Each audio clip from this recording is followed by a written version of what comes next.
Ang kwentong ito ay hango sa totoong buhay. Mula ito sa isa nating kabayan na itago na lang natin sa pangalang Mario. Taong 1988, South Cotabato. Napabuntong hininga. Pinagmamasdan ni Mario ang kapatid. Nakikikain lang sila sa piyestahan. Kaso nga lang nakailang bandehado na magmula kanina. Ilang beses na inaya na aalis pero patuloy pa rin sa pagsandok. Siya na lamang ang nahihiya kaya iniwanan na sa kusina. Lumabas at inantay kung kailan matatapos. Habang nagkakatuwaan sa labas dahil sa ingay ng perya, sinamantala ni Mario ang pagkakataon na magsugal. Kaunti lang ang pera, pero biglang dumami ng magsunod-sunod ang pagkapanalo. Naaliw na rin, lalo na nang dumating ang kaibigan, nanlibre ng inumin. Maya-maya pa ay nagpaalam nang makita ang kapatid. Nilapitan nito at kaagad pinagsabihan. Kung makakain ka naman, parang gastos mo Parang bahay mo. Parang kusina mo. Daan-daan naman sa katakawan, Dudong. Nakikikain na nga lang tayo. Pinakita mo pa sa lahat kung gaano ka kapatay gutom. Kalalaki mong tao para kang buntis sa lagay na yan. Daig pa ang inahing baboy. Kuya, nilulubos-lubos ko kasi ngayon lang to. Isang beses sa isang taon lang may piyesta. Handaan, kaya bakit parang nag-iinarte ka? At saka sabi naman na may-ari, kumain ako hanggat kaya pa ng tiyan ko. Siya nga hindi nagreklamo ikaw pa. Malamang magpapakabait yan para mapuri ng mga bisita. Ikaw naman utu-uto. Walang ya. Ayusin mo nga yung pantalon mo. Malapit nang lumabas yung itlog mo. Sadya kasi yan, hindi na masara ang butones kasi busog na ako. Sobrang laki ng tiyan ko Naunang maglakad si Mario. Binilisan dahil nahiya sa suot ng kapatid. Bitbit na lamang ang pantalon dahil kapag hindi nahawakan, tuluyang mauhubad. Kamot ulo na lang din dahil ang perang naipanalo sa sugal ay pinamasahe. Nagreklamo sa pananakit ng tiyan si Dudong sa kabusugan kaya hindi masyadong makapaglakad. Pagdating ng tahanan, akala niya dederecho sa pagpapahinga. Naghalungkat na naman sa kusina para kumain. Aba, wala kayatang kabusugan. Uy Dudong, gaano ba kalalim yung tiyan mo? Ilang oras pa lang magmula nung kumain ka sa handaan tapos ito uli. Magpaawat ka naman. Panghapunan na natin yan mamaya Napakamot na lang sa ulo si Mario. Kahit sita ay hindi nakikinig. Hinayaan na lamang. Nagpahinga na rin siya para makabawi ng lakas. Pagsapit ng hapon, inatupag ni Mario ang pagluluto. Si Dudong ang nagtupi ng mga sinampay. Inaantay na rin ang pagdating ng mga magulang na nakikisaka sa bukirin ng kapitbahay. Kung pag-uusapan ang estado sa buhay, hindi naman mayaman sila Mario. Isang kahig isang tuka. Kung walang sasahurin sa bukirin ang mga magulang, uuwi na saging at kamote lamang ang dala. Minsan lang ding makakakain ng karne, kaya sa tuwing may piyestahan, dumarayo kahit kalahating araw ang lalakarin. Hindi rin lugi dahil minsan nakakabalot. Kuya, parang masakit ang tiyan ko Pahingi ako ng pera. Bibili ako ng soft drinks doon kay Aling Pasita. Hoy, anong sinasabi mong pera? Kailan ka pa nakakilala ng pera? Kung makahingi ka naman parang may trabaho ako. Magtigil ka. Idumi mo lang yan, mawawala na yan. Nagtungo sa palikuran ang kapatid. Tinutukan na rin ni Mario ang pagluluto. Maya-maya pa, nagdatingan ang ama at ina. Nadagdagan ng handa sa mesa dahil dumaan sa piyestahan ng mga ito. Nakikain sa kakilala at binigyan sila ng balot. Gulat na gulat si Mario habang pinagmamasdan ang kapatid. Nagrereklamo sa pananakit ng tiyan kanina. Pero ngayon, kain ng kain, mahinang nahampas ng sandok sa ulo. Ma, pa, kung alam nyo lang kung gaano ngumingiwi ang tabachoy na to kanina, magagalit talaga kayo eh. Masakit daw yung tiyan pero ito kumakain na naman ng todo. Nilabas ko na kanina sa palikuran ng lahat. Gutom ako, kaya kakain na naman. Tangkang hahampasin muli ni Mario ng pigilan ng ama. Tama na yan. Nasa harapan tayo ng pagkain kaya respeto naman. Mamaya na kayo magsakitan pagkatapos kumain. Mario, tigil sa pagampas ng sandok, nakakabaliw yan. Yumuko na lamang si Mario at saka inatupag ang sariling plato. Pagkatapos ng hapunan, kanya-kanya sa pagpapahinga ang mga magulang. Si Mario naman at ang kapatid ay nag-usap muna sa sala. Sa kalagitnaan biglang nagreklamo si Dudong na sumasakit na naman ang tiyan. Dali-daling inabutan ng haplas mula sa bayong na dala ng ina kanina. Nakahinga ito pagkatapos. Kung hindi ka pa maghihinay-hinay sa katawan mo, hindi lang yan ang habutin mo. Masyado ka pang bata pero yung katakawan mo sagad. Sobrang taba mo. Baka mamaya bigla ka nalang atakihin. Kuya, walang 13 anyos na batang inaatake. Ito naman si kuya, mananakot na nga lang, hindi pa makatotohanan. Gusto mo na makatotohanan? Makinig ka. Paano kung yung kinain mo kanina sa piyestahan, hindi galing sa tao? Paano kung nagpapanggap sila para magkaroon ng biktima? Tapos yung punterya nila, mga bata na sobrang takaw kagaya mo. Yung kinain mo hindi karne ng baboy o manok, karne ng tao. Wika ni Mario. Napasigaw si Dudong. Tawang-tawa naman ang binata sa reaksyon ng kapatid. Kagad ding tumahimik nang mapagtantong tulog na ang mga magulang. Si kuya naman gabing-gabi na nananakot pa. Gigisingin ko talaga si nanay at tatay, susumbong kita, sige ka. Ito naman hindi na nga eh. 13 anyos ka na pero parang bata ka pa rin. Puro ka sumbong-sumbong. Mabuti pa, maglatag ka ng banig, matutulog na tayo. Ayoko pa, hindi pa ako inaantok. Usap muna tayo, kwentuhan. Kailangan na nating matulog dahil bukas, dadalo tayo sa birthday ni Nicolas, yung kaibigan ko sa kabilang sitio. Inimbitahan niya ako tapos sabi niya, pwedeng magdala ng kapatid. Ayaw mo ba? Aba syempre oo, eto na nga oh. Maglalatag na nga ako ng barig oh. Napakamot na lamang ng ulo si Mario.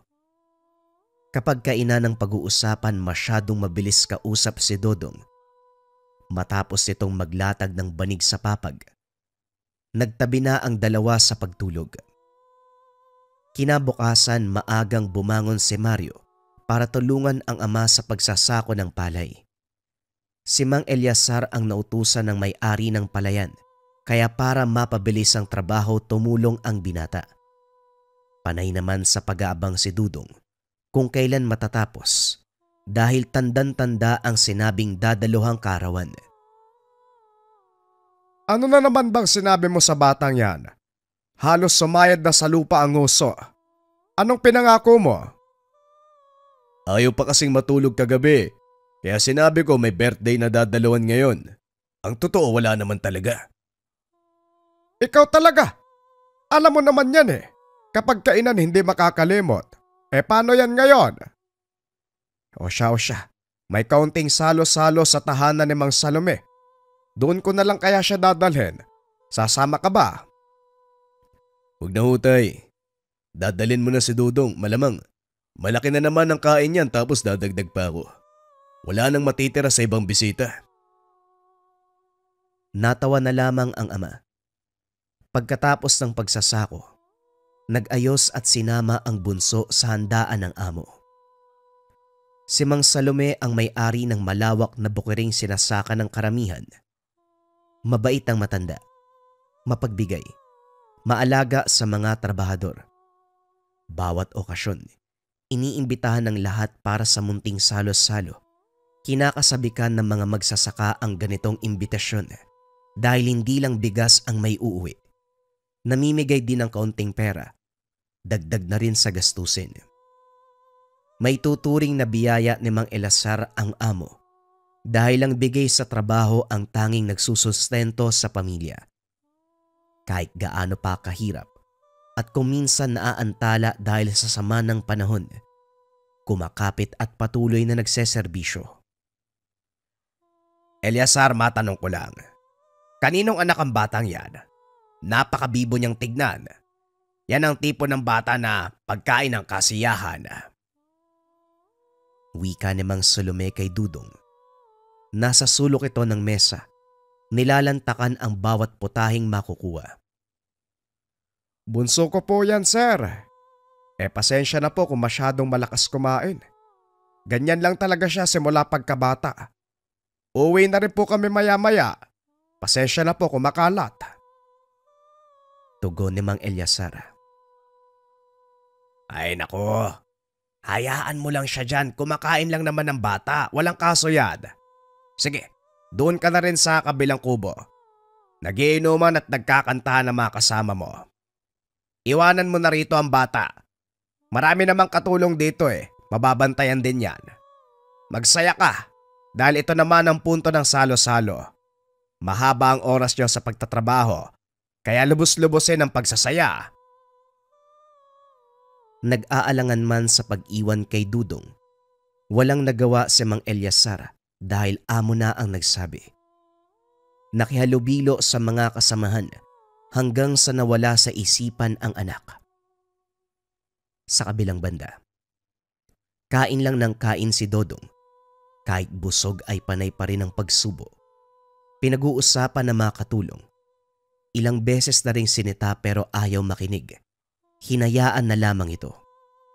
Sa kabilang sulok naman, nakangiting pinagmasdan ni Mang Salome ang bata. Hindi napapangiti dahil sa kilos kung hindi sa lagay ng katawan. Panay ang paghugot ng hininga upang pakalmahin ng unti-unting nagigising na diwa. Bawat sulyap sa malusog na braso't leeg ng batay napapalunok. Hindi mapakali sa kinauupuan dahil lalong lumalakas ang kagustuhang lapitan ito. Kaso nga lang, minabuting magpigil upang hindi makagawa ng eksena. Nang tumingin sa kanya si Dodong, kagad nginitian na alerto siya nang lumapit ito. Manong, nakita niyo po ba yung tatay ko? Nandito lang po siya kanina Kumain lang naman po ako Wika ni Dodong. Tinignan ng paligid, hinahanap ang ama. Nasa kabilang kubo ang tatay mo. Nga pala, ako si Mang Salome. Amo ako ng tatay mo.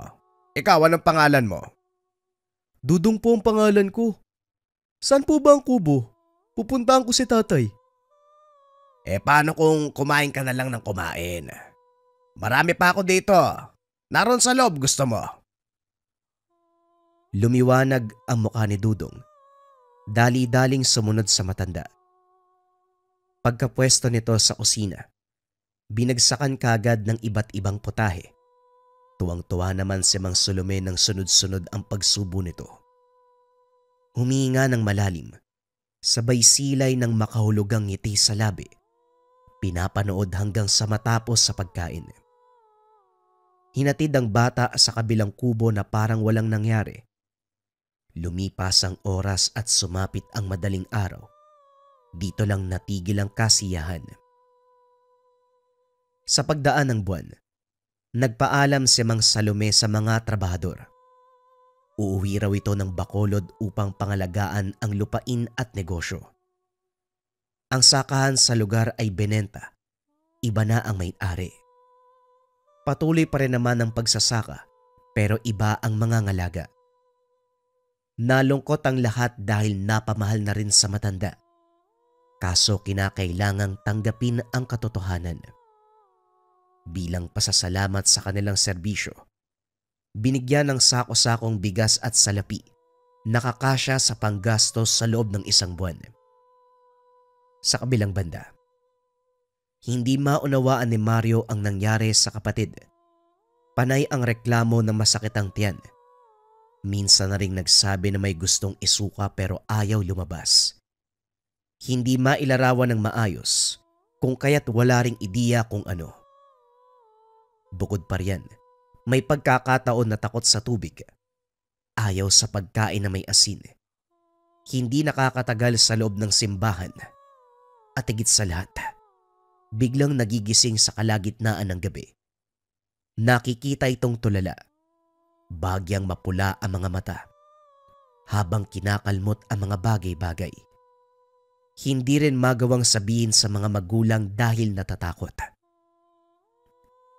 Hanggang sa lumipas sa mga buwan, lalong lumala ang sitwasyon.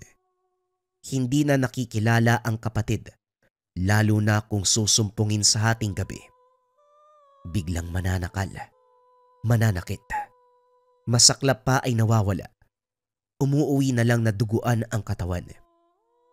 Hindi mula sa kanya, kundi galing sa iba.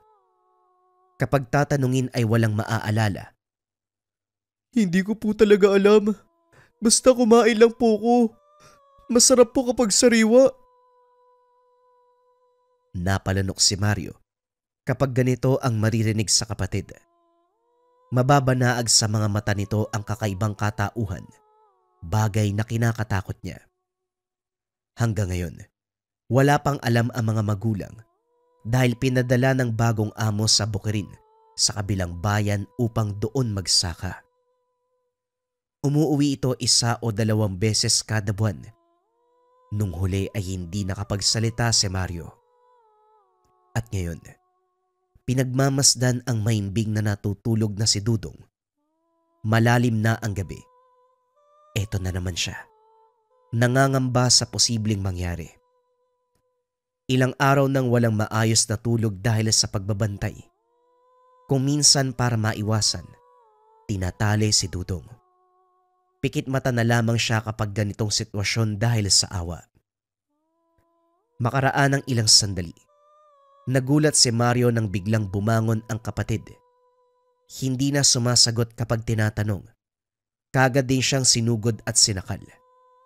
Binitawan din siya pagkatapos magpumiglas. Pero nagmamadali itong lumabas. Hindi na nahabol dahil mabilis na wala. Paika-ikang binaybay ni Mario ang daan. Sumasakit pa ang leeg mula sa pagkakasakal. Paulit-ulit na tinawag ang pangalan ng kapatid pero walang sagot. Kinikilabutan na din sa dilim ng paligid. Hanggang sa marating ang talahiban. May mga puno sa tabi na pinagpapastulan ng mga kambing. Agaw pansin ang may hinang halinghing. Pinuntahan at habang papalapit ay naaaninag ang bulto ni Dudong. Nakatalikod, kagat sa leeg ang walang buhay na kambing. Nanghina si Mario, napasalampak sa lupa habang pinapanood ng kapatid na isa-isang pinapatay ang mga kambing. May nakatakbo, pero hinabol din ito. Lahat humandusay, walang natira. Napako ang tingin dito nang masulyapan siya. Hindi na rin niya kilala. Nanlilisik ang mga mata. Mahaba ang mga kuko at mga ngipin. Bagyang maitim ang balat. Nangangamoy. Kilabot ang hatid.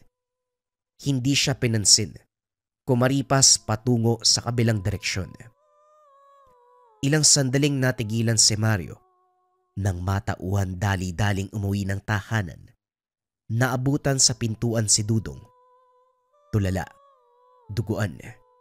Naluluha siyang pinaydang mantsa ng dugo sa katawan nito. Kuya? Bakit ka umiiyak? May nangyari po ba? Napatingin si Mario. Inosenteng nagtatanong ang kapatid. Umiling na lamang siya. Hindi rin alam kung ano ang isasagot. Pagkatapos nun bumalik sa pagkakatulog si Dudong. Si Mario sa kabilang banda, hindi na mapalagay. Nagpa siyang sabihin sa mga magulang ang tungkol dito. Sakto rin, dahil kinabukasan ay araw ng pag-uwi. Habang tulog pa ang kapatid, sinamantala ni Mario ang pagkakataon. Sinabi ang lahat sa ama at ina. Hindi makapaniwala ang mga ito. Buong akala'y nasa maayos na kalagayan ang anak dahil wala namang napansing kakaiba. Ayaw sanang maniwala, kaso pagsapit muli ng gabi, nasaksiyan mata sa mata ang kaganapan. Eliasar, paano naging ganito ang anak dati? Bakit siya naging halimaw? Hindi ko rin alam, Rita. Wala kong alam, Mario. Paano ba nagsimula ang lahat ng ito? Nay, nasanay po ako kay Dudong na nagrereklamo sa pananakit ng tiyan kapag labis ang pagkabusog. Pero nung dinala niyo siya sa salo-salo sa tahanan ni Mang Salome, nung araw, kakaiba na po ang nararamdaman niya. Walang araw na hindi siya nagrereklamo tapos kalaunan nasusuka. Natatakot sa tubig, biglang nagagalit, naglalaway, nangangalmot. Ilang beses niya na akong sinaktan. Napakalakas po niya kapag sinusumpong. Natahimik si Mang Eliasar. Binalikan sa alaala ang mga kaganapan nung gabi sa handaan. Wala naman siyang napansing kahinahinala dahil puro katuwaan at kainan lang naman ang inatupag ng lahat. Eliasar, baka magaya siya sa tiyahin ko noon. Nayang daw sa pagkain. Hindi kaya halimaw si Sir Salome. Baka siguro kaya nagmamadaling tumakas. Nayang daw na ang anak natin. Kung aswang man si Sir Salome, sana noon pa may magsasakang na biktima. Wala naman eh. Etong si Rita kung makapagsalita, nang bibintang ka na. Sinasabi ko lang ang posibilidad, Eliasar. Isipin mo. Biglang dumating sa lugar na ito si Sir Salome. Nagpapasok ng maraming magsasaka para pabungkalin ng lupa. Masyadong maalaga. Baka kaya ginagawa niyang lahat ng yon para makiayon sa atin. Tapos yun pala, naghahanap lang ng tiyempo kung kailan may mayayanggaw. Bakit mo pa kasi sinama si Dudong doon? Ako pa ang sinisisi mo sa ngayon. Hindi ko nga alam na ganito ang mangyayari, Rita. Naguguluhan din ako kung paano naging ganito. Huwag mong isisi sa akin na kesyo ako nagdala kay Dudong. Tay, imbis na magturuan kayo kung sino may kasalanan, bakit hindi na lang tayo mag-isip ng paraan para mailigtas si Dudong? Nakakaawa na ang kalagayan niya. Kung nahihirapan tayo, mas nahihirapan siya. Matapos ang pag-uusap, naisipang maghanap ng albularyo. Nagtungo sa bayan si Mang Eliasar. Nagtanong sa matatanda kung sino ang dapat lapitan sa ganitong sitwasyon. May nagturo na puntahan ng albularyong nagngangalang Mang Sensyo. Matinik na manggagamot, lalo na kung yanggaw ang pag-uusapan. Dala ang pag-asa. Kinonsulta ni Mang Eliasar ang albularyo. Madaling naunawaan ng matanda ang detalyadong pagsasalaysay. Walang pagdadalawang isip na sumama pa uwi ng tahanan. Naabutang sinusumpong ng yanggaw si Dudong. Nagwawala ito. Kinakalmot ang kapatid at ina na pumipigil para hindi makalabas ng tahanan. May araw pa. Isang kahihiyan para sa pamilya ang malaman ng mga tao ang tungkol dito. Kagad sinabuhay ng pangontra ni Mang Sensyo dahilan para manghina ang bata. Ilang buwan pa lang ang nakalipas magmula ng nasalina ng batang ito. Halata sa katawan ng pagiging matakaw, kaya hindi nakakapagtaka kung sasabihin niyong may nakain ito. Isang alok lang, papatusin kagad. Batay sa pakiramdam ko, nagmula ang sumpa sa isang matandang lalaki na nandito lang din sa lugar. Hindi ko na magilap ang puwersa ng matanda. Marahil umalis na. May kakilala ba kayo? Nagkatinginan si Aling Rita at Mang Eliasar. Ang deskripsyong binitawan ng albularyo ay umakma kay Mang Salome. Hindi makapaniwala, tama ang hinuha ng asawa. Hindi rin nakapagsalita sa gulat. Napangiti na lamang si Mang Sensyo. Marami ng pasyente ang ganito ang sitwasyon. Napapailing na lang din. Kaya palagi kong sinasabi sa mga magulang, alagaan at bantayang mabuti ang mga anak. Lalo na yung madaling mauto pagdating sa pagkain. Maraming demonyo nagkalat, naghahanap ng ganitong bata. Silang mabilis kapitan ng sumpa. Tignan nyo ang nangyari. Gusto ko lang din na ipaalam sa inyo. Mahihirapan akong gamutin ang kasong ito dahil nakatikim na ng laman at dugo ng tao. Sa madaling salita, kapit na ang pagkaaswang. Kandali lang ho, ang ibig niyo po bang sabihin? May tao na nang biktima sa anak ko. Paano naman po nangyari yan, Manong? Tanong ni Aling Rita. Nagtanong ka pa talaga kung paano nangyari. Malamang aswang ng anak mo kaya posible yon. Ano po ba ang gagawin natin ngayon, Manong? Gagamutin ko ang anak mo. Pero gusto kong ipaalam sa inyo na hindi nangangahulugang gagaling siya ng tuluyan. May posibilidad na mamatay ang bata. Lalo na kapag hindi kakayanin ng katawan niya. Ipagdasal nyo na lamang. Maganda kayo ng silid kung saan gagamutin ang anak nyo. Pakibilisan! Kagad kumilos si Mang Eliasar at Mario. Inihanda ang kwarto, maging ang mga kagamitan na hiningi ng albularyo, katulad ng kandila, sisidlan, at inutusan na rin sila magdasal para sa kaligtasan ni Dudong. Gabi nang isagawa ang ritual ng pag-aalis ng Yanggaw, sinimula ng maiksing orasyon at saka paulit-ulit na inihipan ng dasal. Pagkatapos ay inutusan nitong iluwa ang nasa kalooban. Sinubukan naman ng bata. Dumuwal ng dumuwal, kaso hindi na lumabas. Muling inihipan ng orasyon, kaso nga lang kahit anong suka ng bata, ayaw matanggal ng sumpa sa loob.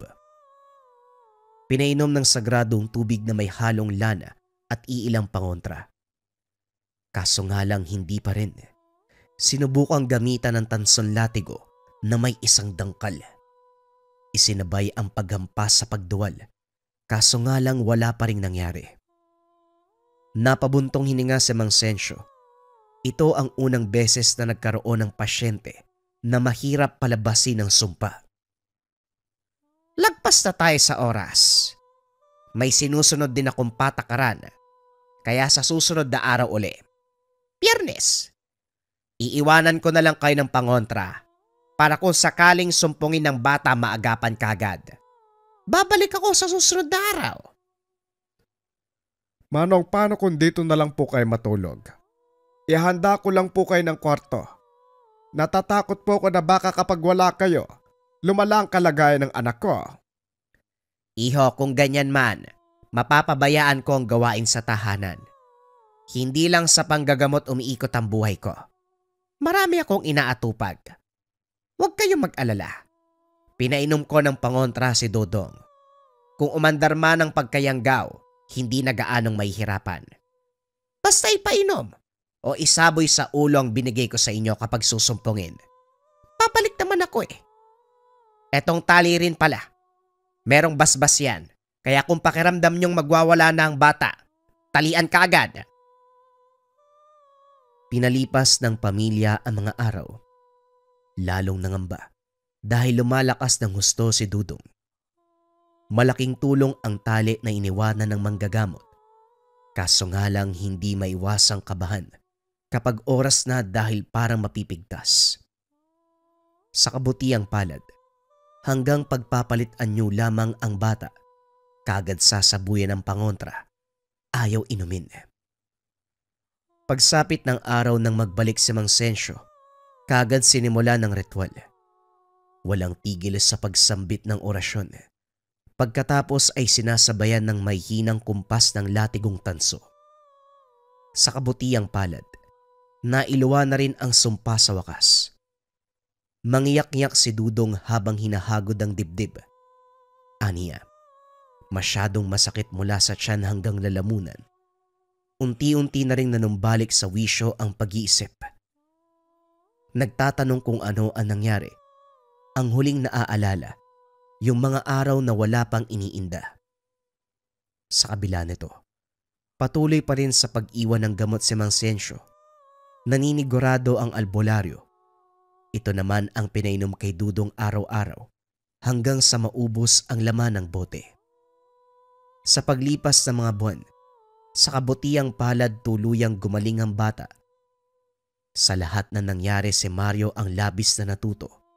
Siya ang palaging kasama ng kapatid at siya ang saksi sa mga kaganapan magmula nang nakaramdam ng sintomas.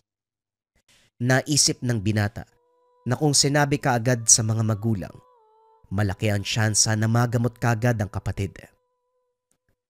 Para naman sa ama at ina, Mang Eliasar at Aling Rita, malaki ang pagkakamali na masyadong tutok sa kabuhayan na pabayaan ang anak.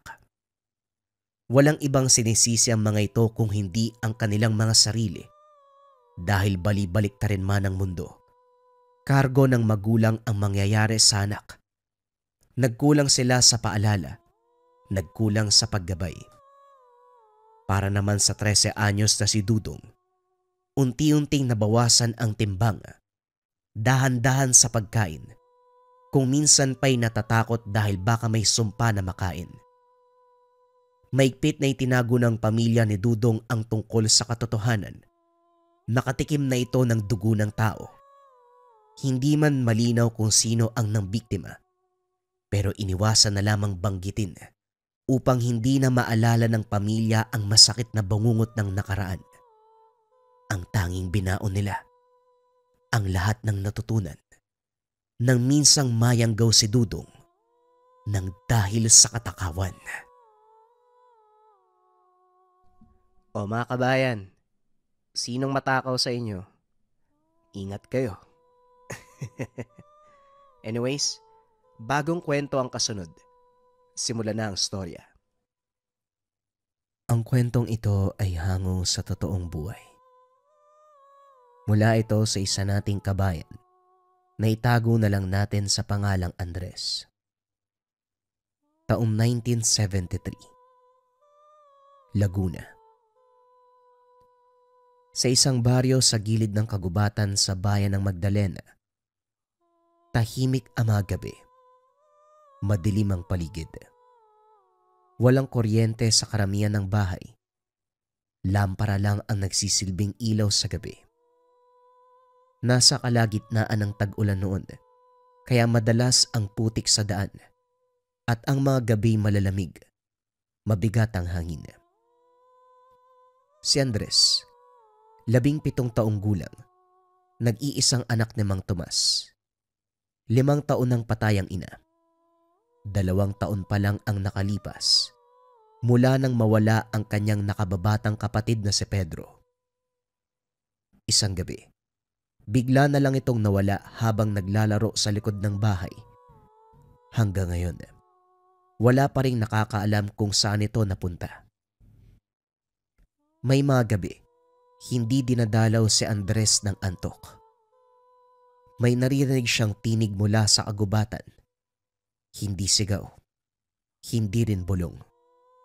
Isang mahinang alingawngaw na parang nagmumula sa malayo, pero malapit lamang sa pandinig. Tay, narinig niyo po ba kagabi? Para pong boses ni Pedro. Tama na, Andres. Matagal na tayo naghahanap.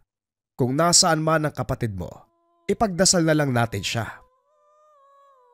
Tahimik si Andres pero sa loob niya, alam niyang hindi lang dasal ang kailangan. May kakaiba sa boses na naririnig tuwing gabi. Parang hindi tao. Parang pamilyar, pero may halong lamig na dumidikit sa buto. Kinagabihan habang ang ulan ay dumadampi sa pawid ng kanilang bubong, muling dumating ang tinig.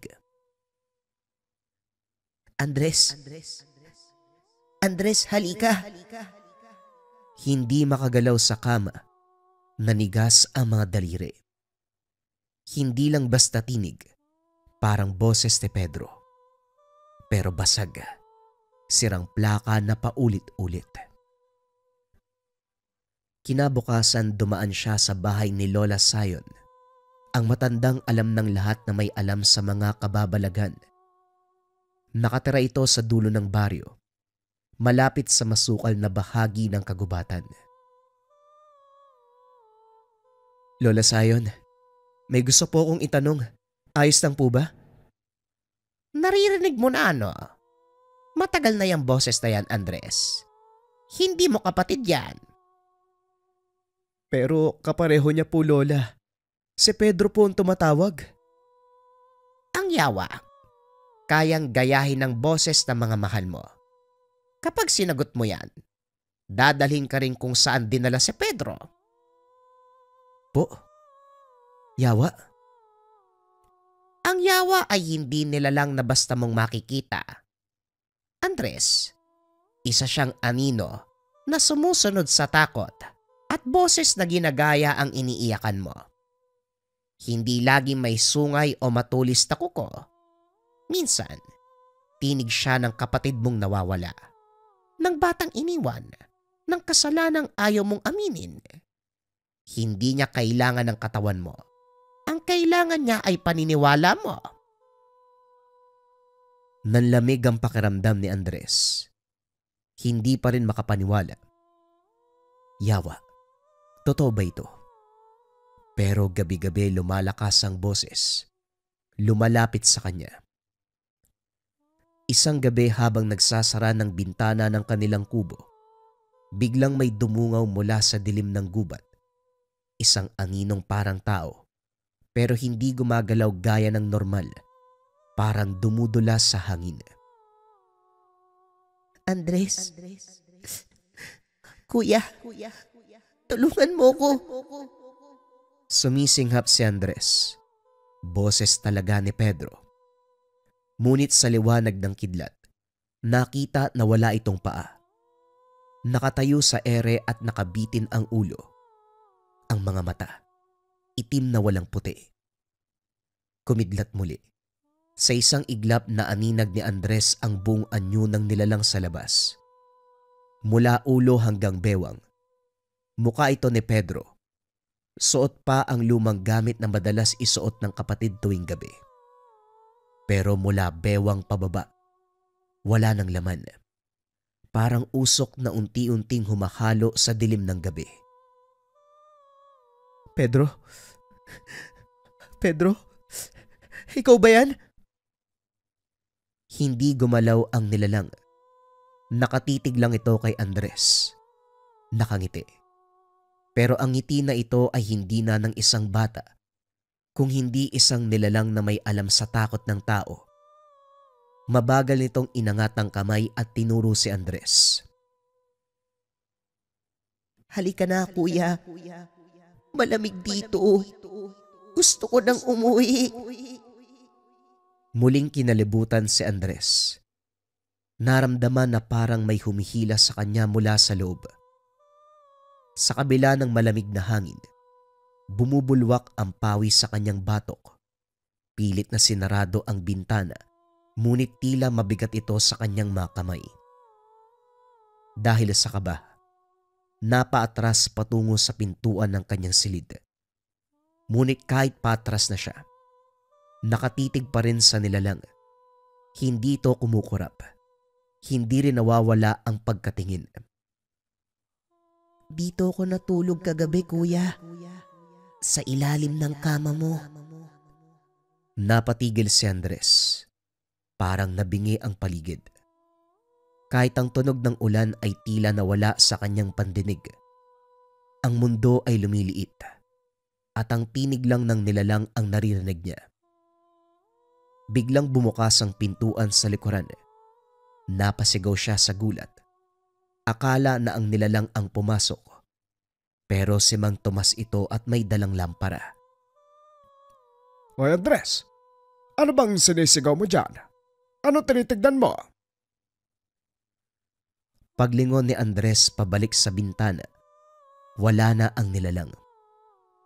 Muling bumalik ang ingay ng ulan, ang huni ng kuliglig, at ang malamig na ihip ng hangin. Nanginginig pa rin ang katawan niya. Nandito si Pedro sa bintana, tay. Nakita ko po siya. Tama na. Walang Pedro sa bintana. Natutulog ka lang siguro. Ngunit hindi siya nananaginip. Alam ni Andres ang nakita at narinig. Hindi boses lang ang naramdaman. May presensya itong nagpasikip sa kanyang dibdib. Kinabukasan sinamahan niya si Mang Tomas kay Lola Zion. Katulad ng dati, tahimik lang ang matanda habang inaantay sila sa may sala. Nanlilimahid na usok ng insenso at tuyong dahon. Umarap ka sa akin, Andres. May dala kang hindi mo dapat dinadala. Umupo si Andres. Hindi pa siya nakakapagsalita.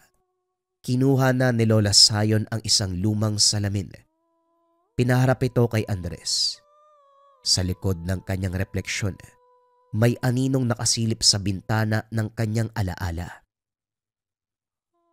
Hindi na si Pedro ang kasama mo gabi-gabi. Isa ng ibang nilalang ang humahawak sa tinig niya. Pero ano pong kailangan niya? Kaluluwa. Hindi ka pa niya makuha dahil may natitira pang liwanag sa puso mo. Pero bawat sagot mo sa kanya, bawat tingin sa mata, nababawasan ito. Tumayo si Andres. Nanginginig ang tuhod. Parang ayaw nang bumalik sa kanilang bahay. Pero wala siyang ibang matutuluyan, kaya kailangan ng harapin ng nilalang. Kailangan malaman kung totoo nga bang si Pedro ang dinala nito o isa lamang itong muka na ginamit para makahuli ng isa pa. Gabi na naman. Sa kanyang kama nakapikit si Andres. Hawak ang isang bagay na bigay ni Lola Zion. Tinanong niya ang sarili, anong gagawin kapag bumalik ang tinig? Tahimik ang paligid. Hanggang muling may kumalusko sa bubong. Mabagal na para bang may dumudulas na dila sa kahoy. Kuya, naiinitan ako sa impyerno. Halika na dito. Ngunit imbis na matakot, binuksan ni Andres ang kanyang mga mata. Tumayo siya at dahan-dahang lumapit sa bintana. Pero sa pagkakataong ito, hindi siya kagad tumingin. Kung si Pedro ka, anong pangalan ng alaga natin noon? Tumahimik ng ilang segundo. Walang sagot. Ang sabi ko, anong pangalan ng alaga natin noon? Matoy. Nanlaki ang mga mata ni Andres. Ang pangalan ng alaga nila ay si Kulit. Sa mismong pagkakamaling yon tuluyang nakumpirma. Ang nilalang ay hindi ang kapatid niya. Isa itong nilikha mula sa dilim. Nagsusuot lang ng balat na pamilyar. Kinabukasan, maaga pa lang bumalik si Andres kay Lola Zion. Bit-bit ang matinding katanungan sa isipan. Kung hindi si Pedro ang nilalang, sino ang kumuha sa totoong kapatid? Pagupo pa lang niya sa upuan sa harapan ng matanda, biglang bumuga ng makapal na usok ang sinaing na dahon sa mangkok sa gilid ni Lola Zion. Parang may mabigat na enerhiyang bumabalot sa paligid. Hindi lahat ng pagkawala ay gawa ng aswang. Hindi rin lahat ng multo ay kaluluwa ng mga namatay. Ang gusto ko malaman, bakit si Pedro ang kinuha? May kwento sa baryong ito, Andres. Kwento ng matagal ng kasunduan. Humigop si Lola Zion ng kape at saka tumingin sa bintana ng kubo. 1000 taon ang nakakaraan. May nilalang na naninirahan sa gilid ng gubat. Isang yawa. Hindi siya multo. Hindi rin halimaw.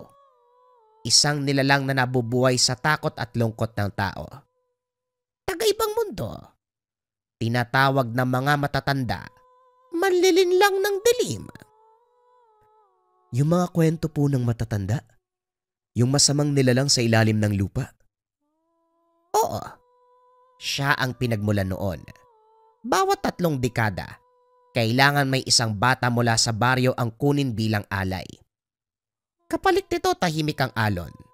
Walang digmaan. Walang salot. Walang gutom. Nanlamig ang batok ni Andres. Binilang sa isipan niya. Taong 1971 nawala si Pedro.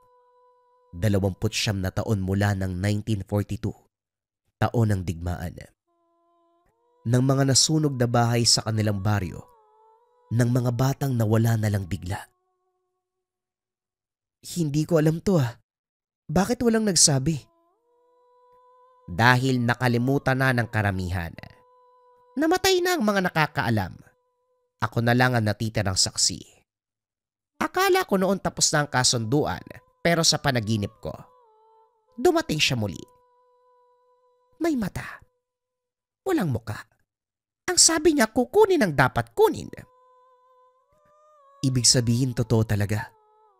Kinuha si Pedro bilang alay. Tama ka. Pero may kakaibang nangyari. Hindi siya kaagad nadala. May isang gabi, tumawag ang bata sa ina. At nang narinig ito ng kanyang nanay, kagad siyang kinuha at tinago sa silong. Doon nagsimula ang gulo. Nainis ang yawa kaya imbis na dalhin sa ilalim ng lupa, iniwang nakakulong ang kaluluwa ni Pedro sa pagitan ng dalawang mundo. Hanggang ngayon, nabibitin siya, ginagawang pain para sa susunod. Napaluhod si Andres.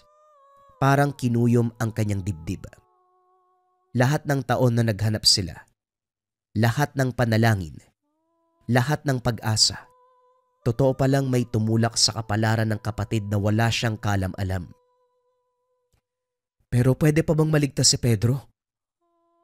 Isang paraan. Harapin mo ang nilalang sa gabi. Sa mismong oras kung kailan nawala si Pedro. Sa pagitan ng alas 12 at 1:00. Pero tandaan mo, huwag kang makikinig. Huwag mong papansinin ang sasabihin niya basta hawak mo ang bagay na ito. Inabot ni Lola Sayon ang isang maliit na bag. Pinatuyong dahon ng kamangyan at dahon ng tawa-tawa. Ang sabi niya ang usok nito ang kayang magligaw ng mata ng kaluluwa at maaaring magsilbing liwanag sa harapan ng dilim. Gabi na. Hawak ni Andres ang maliit na sisidlan na apoy mula sa uling at tuyong dahon. Pumwesto siya sa gitna ng bakuran sa tapat ng punong bayabas kung saan huling nakita si Pedro. Tahimik ang paligid. Wala man lang huni ng kuliglig. Tanging tunog ng sariling hininga ang naririnig niya. Hanggang sa muling marinig ang pamilyar na tinig. Kuya, malamig dito. Tulungan mo ko, kuya.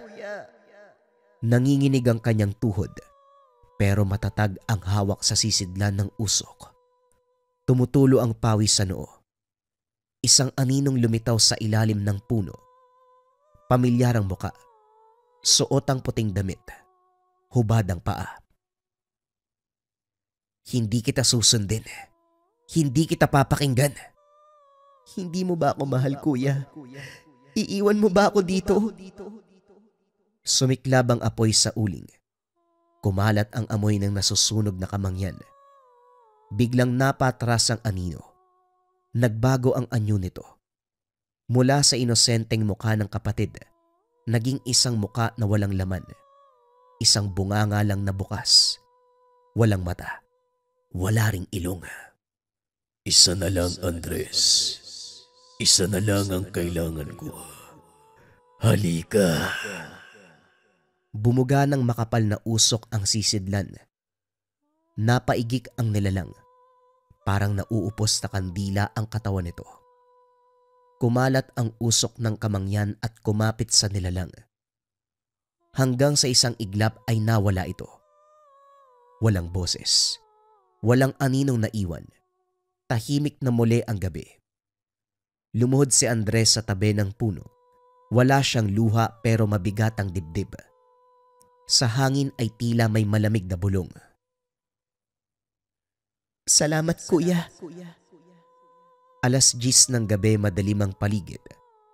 Ang simbahan sa baryo ay luma na at halos hindi na ginagamit. Sa likod nito, may isang punso na sinasabing hindi dapat inaapakan o galawin. Bitbit ni Andres ang bag ng pinatuyong kamangyan at dahon ng tawa-tawa at ang sisidlan na yari sa bao. Tahimik na naupo sa harapan ng punso. Itinapat ang sisidlan. Sinindihan ng uling. Inihulog ang mga tuyong dahon at pinong pulbos ng kamangyan. Sumingaw ang usok. Mabigat ang amoy. Manghang sa ilong, ngunit parang biglang gumaan sa paligid. Umikot ang usok sa punso. Paikot. Pataas at sa gitna ng usok lumitaw ang isang anino.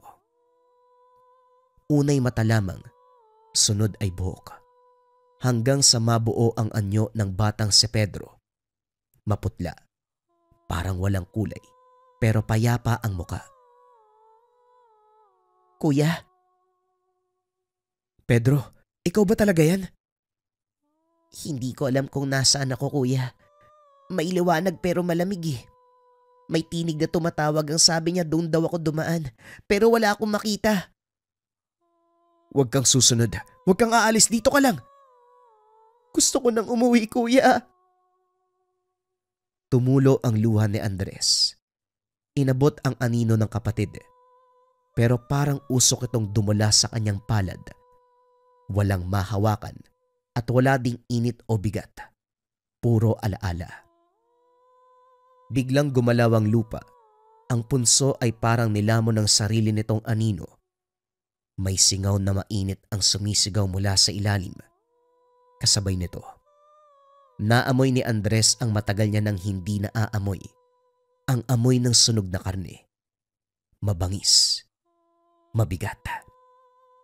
Mula sa likod ng punso may tumindig na anino. Mas mataas kaysa sa puno ng bayabas. Mabagal ang galaw. Parang usok na binigyan ng laman. Isa itong nilalang na walang muka. Ang katawan nito ay gawa sa pinagdikit na peraso ng itim na alikabok. Tuyong balat. Naglalakad na galit. Isa pa. Isa pang tugo. Isa pang kapalit. Hindi mo na siya makukuha. Hindi na ako matatakot sa'yo. Hindi mo kailangan matakot, bata. Kailangan ko ang kasalanan mo. Ikaw ang nag-iwan ng kapatid mo noon. Ikaw ang huling nakakita sa kanya. Umuwi ka ng mag-isa at iniwanan mo siya. Napatigil si Andres. Parang sinampal ng malamig na tubig. Totoo ang huling gabi bago nawala si Pedro. Inutusan siya ng ama na hanapin ang kapatid sa likod bahay. Pero dahil umuulan noon, tinamad siyang lumabas. Pumasok na lamang siya. Nagsinungaling. Sinabing wala sa labas si Pedro. Dahan-dahang tumingin si Andres kay Pedro. Tahimik lang ang bata. Wala sa mukha nito ang galit. Wala din ang lungkot. Parang nag-aantay lang. Sa akin na siya. Binuksan mo ang pintuan noon. Ikaw ang dahilan dahil isa kang taksil. Pinilit ni Andres ang sarili. Lumapit siya kay Pedro. Dinampian niya ng usok ng kamangyan at tawa-tawa ang anyo ng kapatid. Umusok ang paligid. Nagliyab ang ilalim ng punso. Napasigaw ang yawa. Hindi pwede. Hindi mo pwedeng bawiin ng kapatid mo. Hindi ako perpekto, oo. Nagkamali ako. Pero hindi kita hahayaan na gamitin ang kasalanan ko. Tapusin na natin to. Muling sinabuyan ni Andres ng pulbos ng kamangyan ang sisidlan. Mas makapal na usok ang lumabas. Nagbuga ng puting liwanag. Napasigaw muli ang yawa. Nagmistulang bagsak na banga ang katawan ng nilalang. Nagkanda bitak-bitak. Unti-unting naglaho. Nang muling tumahimik ang paligid, wala na ang anino. Wala na rin si Pedro. Ngunit sa hangin, sa ilalim ng huling bugso ng usok, narinig ni Andres ang bulong. Kuya, maraming salamat po. Hindi pa siya sigurado kung tapos na talaga ang lahat. Sa ilalim ng punso may natitira pang basag na bahagi. Parang piraso ng maskara na may butas sa mata. Dahan-dahan itong kinuha ni Andres. Maalinsangan ang pakiramdam pero wala nang galit sa paligid. Tumingin siya sa langit. Walang buwan pero ramdam niya na may liwanag. Hindi niya maipaliwanag pero parang may humahaplos sa batok niya. Hindi malamig at hindi rin mainit. Para bang hangin na may dalang paalala. Hindi pa tapos ang lahat pero hindi siya nag-iisa. Tinignan muli ang hawak na maskara. Basag ito sa gilid. May bitak mula sa mata hanggang panga. Ang ibabaw ay tila yari sa pinatigas na putik. May bakas ng uling at mga pinong hibla ng buhok na parang buhok ng tao. Ngunit ang isang butas ng mata na natiling buo. Sa sobrang dilim ng butas, pakiramdam ni Andres may nakasilip mula sa loob. Sa halip na itapon, dinala ito at dahan-dahang tumayo. Lumingon sa paligid. Wala nang usok mula sa punso. Tahimik ang paligid at ang gabi. Pero sa ilalim ng katahimikan, naroon pa rin ang bigat. Hindi ng takot, kung hindi ng tanong. Pag-uwi ng bahay kagad sinarado ang pintuan. Ibinaba ang sisidlang may uling at ang abong natira sa lamesa. Tumingin sa paligid. Walang gumalaw. Ngunit sa loob niya, may pintig na hindi humuhupa. Nilabas niya ang maskara. Inalapag ito sa ibabaw ng lumang baul sa tabi ng kama. Tinitigan ito habang nakaupo. Hindi siya makatulog. Sa bawat pagkurap ng mga mata, para bang may gumagalaw sa sulok ng silid. Anino lang. Sandali lang. Pero sapat para pagpawisan ng malamig. Napapikit sandali. Ngunit sa sandaling iyon, may marahang tunog sa labas ng pintana. Isang kaluskos. Isang mabagal na hakbang sa tuyong damo. Tumayo si Andres. Hindi siya humawak ng itak. Hindi rin siya nagsinde ng lampara. Sa halip kinuha ang sisidlang may natirang abo ng kamangyan at tawa-tawa. Inihipan ito. Bahagyang nagliyab ang uling sa loob. Bumuga muli ng usok. Humalo sa hangin. Lumapit siya sa bintana. Walang aninong tao, ngunit sa ilalim ng puno sa may likod ng bahay, may nakatayo. Maliit, tila bata, hindi kumikilos, hindi rin nagsasalita. Binuksan ni Andres ang bintana, dahan-dahan, nanginginig, pero hindi siya umatras. Pedro? Hindi sumagot ang anino, pero dahil sa liwanag ng buwan, nakita niya ang puting damit, gaya ng suot ni Pedro bago ito mawala. Humakbang ng isa, mabagal, maingat, hanggang sa lumantad ang muka. Hindi buo dahil parang nawawala ang kalahati. Isang mata lang ang naroon, isang itim ang kulay. Bumalik ang kaba sa dibdib ni Andres. Ngunit sa halip na umatras, isinaboy niya ang usok sa labas. Kung hindi ikaw si Pedro, huwag kang lalapit. Napatigil ang nilalang. Tumagilid ang ulo nito na parang nagtataka. Sinusubukang unawain ang sinabi ni Andres. May narinig na bulong. Hindi galing sa labas, kundi sa likod niya. Ang ilaw. Hindi laging proteksyon. Napalingon siya. Walang tao sa silid. Ngunit ang maskara sa ibabaw ng baul, wala na sa dating pwesto. Nang ibalik niya ang tingin sa bintana, wala na rin ang bata. Walang yabag, walang hangin. Parang wala talagang dumaan. Hinagilap niya ang maskara. Nakita niya ito sa sahig. Pero baliktad. Nang buhatin niya, may nakaukit na bagong linya sa likod. Nanigas ang katawan ni Andres. Hindi lang si Pedro ang dinala at hindi lang isa ang nilalang. Maaaring isa lang si Pedro sa marami. Maaaring may mas malalim na kasalanan sa pagitan ng mundo ng tao at ng mga nilalang. Kinabukasan hindi na siya pumunta sa bayan Nanatili sa bahay at nilinis ang paligid. Inayos ang mga basag na kahoy sa bintana. Pinasigla ang apoy sa lutuan. Binudbura ng tuyong dahon ng tawa-tawa ang mga usok ng silid. Habang ginagawa ito, paulit-ulit na umaalingaw-ngaw sa isipan niya ang mga salita. Hindi lang isa ang mukha ng dilim. Ang totoo nga'y may iba pa. Kailangang handa siya, hindi lang sa pagharap, kundi sa pagtuklas kung anong uri ng nilalang ang dadating sa susunod na gabi. Buong araw hindi mapakali si Andres. Ang nakita kagabi, ang anyong bata sa labas, ang pagkawala ng maskara sa ibabaw ng baul, at ang biglang pagkaukit ng kakaibang linya sa likod nito. Lahat ay nag-iwan ng tanong. Kaya bago lumubog ang araw ay muli siyang nagpunta sa lugar. Hindi para magsindi ng kandila o magdasal, kundi para hanapin ang punso sa likod, ang simula ng lahat. Pagkarating doon ay may kakaiba na naramdaman. Ang hangin ay hindi na kagaya ng dati. Mabigat, mabagal. Ang liwanag ng araw ay tila hindi abot sa lupa ng punso. Para bang iniiwasan ng liwanag ang lugar na yun. Muling inalabas ni Andres ang maskara. Sa tuwing titignan nito, parang nabubuhay ang bagay. Ngunit ngayon, ramdam niya na hindi ito banta.